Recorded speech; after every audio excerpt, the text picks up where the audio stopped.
Jean-Bernard Fourtillon, bonjour. Je suis très heureux de te retrouver 40 ans après les travaux que nous avons faits ensemble. Moi de même. Tu viens de faire une découverte fondamentale sur le système veille-sommeil. Explique-nous un peu tout ça. Eh bien, en 1994, cela fait déjà 21 ans, j'ai découvert la valentonine, l'hormone du sommeil, la véritable hormone du sommeil, dans des conditions tout à fait particulières. Cette hormone est sécrétée par la glande pinéale pendant la nuit, entre 22h le soir et 6h du matin.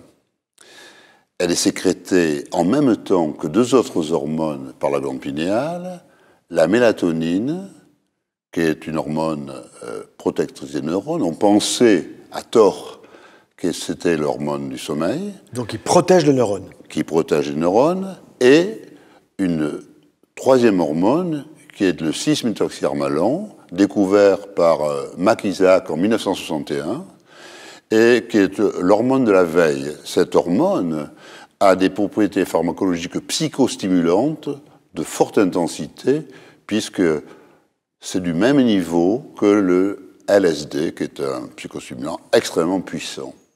Ces trois hormones constituent le système veille-sommeil qui assure la régulation de l'organisme en ce qui concerne les vies psychiques et végétatives de l'organisme. C'est une véritable bombe scientifique que cette découverte.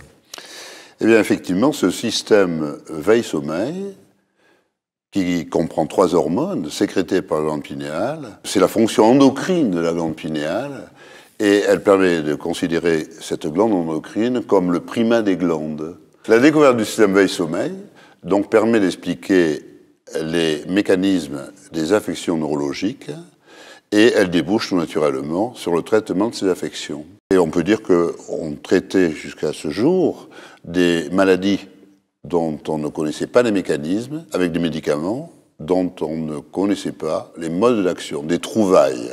Les benzodiazépines. Par exemple, mais aussi oui. Les hypnotiques, en particulier.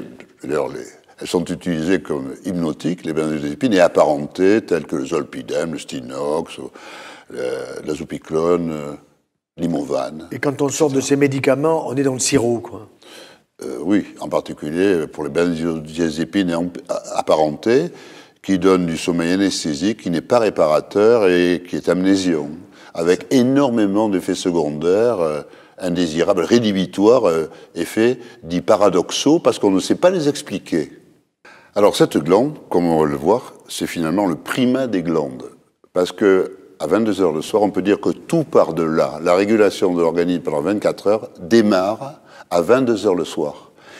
Et la sécrétion des trois hormones par la glande pinéale, c'est-à-dire le système veille-sommeil, donc s'arrête à 6h du matin, elle dure 8 heures, et à 6h du matin, on peut dire que la glande pinéale a fini son boulot.